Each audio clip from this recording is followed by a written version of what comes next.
नमस्कार दोस्तों, आप सबका स्वागत है हमारे इस नए बीए पॉलिटिकल साइंस ऑनर्स के वीडियो क्लास में। आज हम सेमेस्टर 4 का जो हमारा बुक है भारत में सार्वजनिक नीति और प्रशासन, आज हम इसका अध्ययन करने वाले हैं।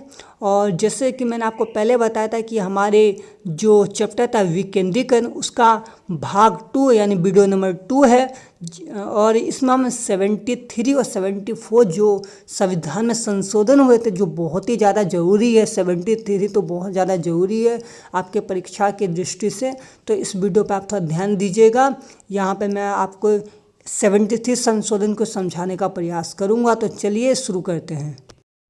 तो अगर हम बात करें 73 संशोधन का, जो कि हमारे संविधान में वर्ष 1992 यानी 1992 में हुआ था, तो इस संशोधन को स्थानीय शासन के नाम से भी जाना जाता है। अब देखो 1992 में 2 संशोधन हुए थे। एक हुआ था 73 जो कि ग्रामीण पंचायत से संबंधित था, और दूसरा हुआ था 74 जो कि शहरों में जो स्थानीय शासन होते हैं, जिसको हम नगर निगम या नगर पालिका कहते हैं, उससे सम्मिलित था।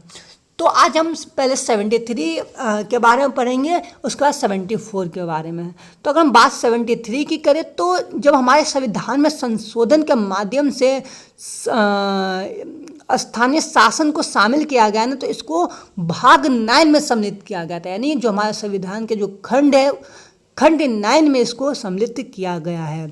और इसे अनुच्छेद 243 से 243 न के प्रावधान में सम्मिलित किया गया है, ठीक ना। यानी इसको खंड 9 में और अनुच्छेद 243 से 243 न के प्रावधान में सम्मिलित किए गए। यहाँ पे 243 से 243 न के प्रावधान का मतलब है कि 243 जो अनुच्छेद है वो अपने आप में बहुत बड़ा है और इसमें बहुत सारी बातें शामिल की गई है। तो जो 73वां संशोधन है ना, वो 243 से 243 न के बीच में शामिल किया गया, और 74वां संशोधन भी 243 ही अनुच्छेद में, लेकिन उसके लिए एक अलग जो खंड है ना, वो बनाया गया था। जैसे खंड 9 है, वो भी खंड 9 में है। लेकिन अगर आप आगे की लाइन पढ़ोगे तो इस अधिनियम ने संविधान में एक नई सूची जोड़ी, जो कि सूची नंबर 11 था। और जो हम 74वें संविधान संशोधन की बात करें तो उसको भी सूची नंबर 12 में शामिल किया गया, ठीक है। इसको सूची नंबर 11 में और उसे सूची नंबर 12 में, ठीक है ना। अब देखो इस अधिनियम के जरिए जो ग्रामीण पंचायत है, उसमें 29 अधिकार दिए गए। यानी ग्रामीण पंचायत को 29 ऐसे अधिकार दिए गए जहाँ पे कानून बनाने का अधिकार केवल और केवल ग्राम पंचायत को दिया गया। अब मैं आपको समझा दूँ कि 1992 से पहले ये जो अधिकार था वो राज्य सरकार के पास हुआ करता था कि वो ग्रामीण क्षेत्रों के लिए कानून बनाए। लेकिन 1992 में 73 संशोधन द्वारा और 74 संशोधन द्वारा ये अधिकार राज्य सरकारों से छीनकर नगर पालिका और पंचायत को दिया गया। अब देखो पंचायत को कौन कौन सा अधिकार दिए गए। अधिकार का मतलब होता है कि पंचायत किन विषयों पर कानून बना सकता है। तो मैं बता देता हूँ कि जो पंचायत है वो ग्रामीण क्षेत्र से संबंधित जितने भी विषय हैं ना, जिसमें आ गया खेती आ गया, जिसमें भूमि सुधार आ गया, जिसमें पशुपालन आ गया, जिसमें गांव में सड़कें बनाना, पीने के लिए पानी उपलब्ध करवाना और गांव का विकास करवाना आदि विषय शामिल है। ये सभी पर कानून बनाने का अधिकार पहले जो राज्य सरकार को था, वो 73 संशोधन के माध्यम से अब ग्रामीण पंचायत को दिया गया, है ना। आगे इसमें कि इस अधिनियम ने संविधान के 40वें अनुच्छेद को एक व्यवहारिक रूप दिया, जिसमें कहा गया कि ग्राम पंचायत को गठित करने के लिए राज्य कदम उठाएगा और उन आवश्यक शक्ति और अधिकारों से विभूत करेगा जिसमें ये स्वशासन इकाई की तरह कार्य करने में सक्षम हो, है ना। इसे राज्य के नीति निर्देशक सिद्धांतों का ही एक हिस्सा माना गया। मैं आपको समझा देता हूँ कि जो संविधान का अनुच्छेद था ना, वो पहले से कहता था कि ग्रामीण क्षेत्रों में शासन करने के लिए एक अलग इकाई हो, ठीक है ना। एक अलग इकाई हो, यानी एक अलग निकाय हो जो कि राज्य सरकार और केंद्र सरकार से अलग हो और वो ग्रामीण क्षेत्रों में कार्य करे। लेकिन 1992 से पहले बस संविधान में लिखा गया था, लेकिन 1992 के बाद इसे सुचारू रूप से उतारा गया हमारे समाज में, ठीक है ना। तो ये समझ में आ गया होगा। अब इससे फायदा ये हुआ ना कि जो हमारे प्रशासन में जमीनी स्तर पर जो मुसीबतें या जो ज़मीनी स्तरों की जो ज़रूरत होती थी, जो मांगे होती थी ना, वो अब पूरी होने लग गया। अब मैं आपको समझा दूँ एक गांव में क्या ज़रूरत है, एक गांव के विकास के लिए क्या ज़रूरी है, इस पर न राज्य सरकार का भी ध्यान देते थे, न केंद्र सरकार का भी ध्यान देते थे। तो इससे होता क्या था कि भारत तो विकास करता था, लेकिन गांव जो थे ना वो मतलब शहर तो विकसित तो हो रहे थे, लेकिन गांवों का विकास नहीं हो रहा था। तो इसको ध्यान में रखकर 1992 में एक ऐसे शासन व्यवस्था को अपनाई गई जहां पर शक्तियों का विकेंद्रीकरण करके संशोधन 73 और संशोधन 74 के माध्यम से राज्य सरकार और केंद्र सरकार से कुछ शक्तियां लेके स्थानीय शासन को दी गई, ठीक है ना। जो मैंने आपको पहले बताया था, स्थानीय शासन में पंचायत आता है जो कि गांव में शासन करते हैं, और नगर निगम आता है जो कि शहरों में शासन करते हैं। तो अब क्या हुआ कि जो जमीनी स्तर की जो मांगे होती थी, जो पहले सरकार तक यानी राज्य सरकार और केंद्र सरकार तक नहीं पहुंच पाती थी, अब वो पंचायत के माध्यम से पहुंचने लगी, और जिससे क्या अब गाँव का भी विकास बड़े पैमाने पर होने लगा। और मैं आपको समझा दूं कि महात्मा गांधी ने हिंद स्वराज जो उनकी पुस्तक थी, जो उन्होंने 1909 में लिखा था, उन्होंने उस पुस्तक में पहले ही कहा था कि एक देश यानी भारत राम राज्य तभी बन सकता है जब भारत में जो शासन की शुरुआत है ना वो गाँवों से की जाए, ठीक है ना। गाँव पर जो पंचायत का जो शासन व्यवस्था है ना, उसे महात्मा गांधी ने सबसे अच्छा शासन का रूप बताया था। तो ये महात्मा गांधी के विचारों के अनुरूप ये जो शासन व्यवस्था थी ना वो अपनाई गई, जिसे सुशासन यानी स्थानीय शासन के नाम से जाना गया। आगे ग्राम सभा यानी पंचायत राज के तहत एक ग्राम सभा का प्रावधान घोषित किया गया, जहाँ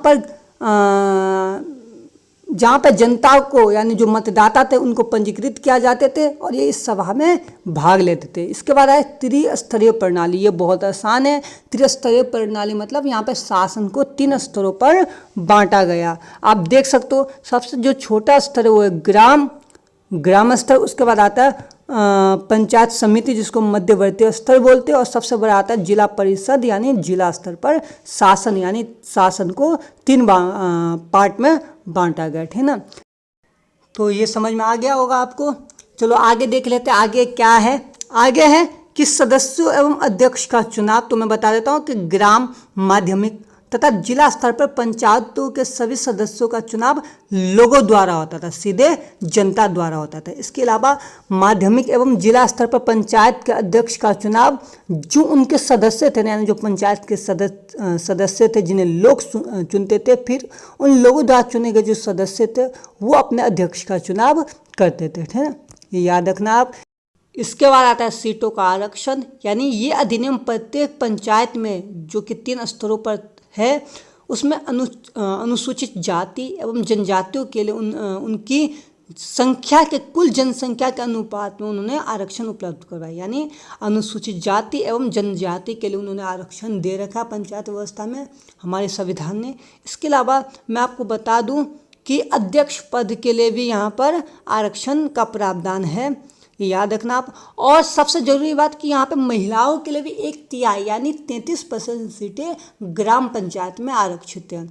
इसके बाद आता है पंचायत का कार्यकाल जो कि 5 वर्षों का होता है। वो आपको पता ही होगा कि 5 वर्ष बाद हमारे देश में सभी चुनाव होते हैं, केवल लोकसभा को छोड़ के। और जो है चुनाव की जिम्मेदारी, तो चुनाव की जिम्मेदारी जो है ना वो राज्य चुनाव आयोग का होता है, यानी पंचायत का चुनाव राज्य चुनाव आयोग करवाता है। और पंचायत का जो वित्त यानी जो खर्चा है ना, वो वित्त व्यवस्था का जो इंतजाम है ना वो राज्य का जो राज्यपाल होता है ना, वो राज्य का जो राज्यपाल होता है वही राज्य वित्त आयोग का मुखिया भी होता है। और राज्य का जो वित्त आयोग होता है वही पंचायत को उसके खर्च के लिए सभी प्रकार की वित्तीय सहायता उपलब्ध करवाता है। तो मुझे लगता है आपको ये पॉइंट पूरा का पूरा समझ में आ गया होगा। तो जो 73 संशोधन था वो बस इतना ही था। आप इसी पॉइंटों को एक्सप्लेन कर आप एग्जाम में लिखोगे तो आपके पूरे नंबर आएंगे। तो मुझे लगता है ये बिल्कुल आसानी से आपको समझ में आ गया होगा। अब हम एक बार 74 जो संशोधन हुआ था उस पर भी एक बार नज़र डाल लेते हैं, तो देखते हैं। अब देखो मैं आपको समझा दूं कि अगर आपने संविधान का अनुच्छेद 73 समझ लिया तो 74 में आपको बिल्कुल भी दिक्कत नहीं होगा, क्योंकि इसमें कुछ नई बातें हैं नहीं। तो मैं आपको पहले बता देता हूँ, जिस उसमें लिखा था कि 73 संशोधन अधिनियम भारत के संविधान के भाग 9 में है, तो ये भी भाग 9 में ही है, लेकिन वो भाग 9 में था केवल। लेकिन ये भाग 9 के जो अलग खंड है ना, जैसे भाग 9 हो गया, फिर भाग 9 का क हो गया, तो ये उसमें शामिल है, ठीक ना। और इसे भी अनुच्छेद 243 में शामिल किया गया, जिससे उससे शामिल किया गया था। और देखो वो संविधान की सूची 11 में था, और ये संविधान की जो सूची यानी अनुसूची है ये 12 अनुसूची में, तो इससे भी आप ध्यान देना। अब देखो उसमें उनको 29 सब्जेक्ट मिले थे जिसमें वो कानून बना सकते थे, यानी ग्राम पंचायत को 73वें संशोधन में 29 विषय ऐसे मिले जहाँ पे वो कानून बनाते हैं शासन करने के लिए। लेकिन नगर पालिका को 18 विषय ऐसे मिले जहाँ पर वो शासन करने के लिए कानून बनाते। तो इसे भी आप ध्यान रखना। आगे देखते हैं। आगे इस अधिनियम ने नगर पालिका को संवैधानिक दर्जा दिया। देखो 74 संशोधन से पहले नगर पालिका को संवैधानिक दर्जा प्राप्त नहीं था, यानी उससे पहले भी नगर पालिका होते थे लेकिन उन्हें संवैधानिक अधिकार प्राप्त नहीं थे। लेकिन 74 संशोधन ने नगर पालिका को संवैधानिक अधिकार दिया। जिस प्रकार 73 ने पंचायत को संवैधानिक अधिकार दिया, उसी प्रकार 74 ने नगर पालिका को संवैधानिक अधिकार दिए शासन करने के लिए। अब तो इसका मुख्य उद्देश्य था कि शहरी शासन प्रणाली को शक्तिशाली बनाया जाए, यानी नगर निगम को शक्तिशाली बनाया जाए। आगे है कि 3 प्रकार की नगर पालिका है, यानी नगर पालिका के शक्तियों को यहाँ पे 3 भागों में बांटा गया। जैसे हमने ग्रामीण स्तर पर पढ़ा था कि शासन को 3 भागों में बांटा गया था, उसी प्रकार यहाँ पर भी 3 भागों में बांटा गया, जिसमें पहला आता है नगर पंचायत, दूसरा आता है नगर पालिका, और तीसरा आता है नगर पालिका निगम, ठीक है ना। तो ये आप देख सकते हो, यानी पूरा का पूरा जो कॉन्सेप्ट है ना वो 73 वाला ही है। इसके बाद इसमें आरक्षण यानी सीटों का आरक्षण भी लिखना है, जो बिल्कुल सेम वैसा ही है। इसके अलावा यहाँ पर कार्यकाल कितना होता है, जो कि सेम 5 साल का ही है, और इसका भी चुनाव राज्य चुनाव आयोग ही करवाता है, और इनकी जो वित्त व्यवस्था यानी पैसों की जो देख रेख है वो भी राज्य वित्त आयोग ही करता है, जिसका मुख्य राज्यपाल होता है। तो अगर आपने 73 संशोधन समझ लिया तो 74 में आपको कोई भी दिक्कत नहीं होने वाला है। तो इसी के साथ ये पूरा का पूरा चैप्टर भी कंप्लीट हो गया, और जो हमारे 73 और 74 संशोधन था वो भी कंप्लीट हो गया है। तो अगर आपको इसमें कुछ भी डाउट हो तो कमेंट बॉक्स में आप कमेंट करें, मैं आपको वहाँ पे उसका आंसर दूंगा। और अगर आपको हमारी वीडियो पसंद आया तो सबसे पहले चैनल को सब्सक्राइब करें, वीडियो को लाइक करें, और जितना अधिक हो सके इसे शेयर करें।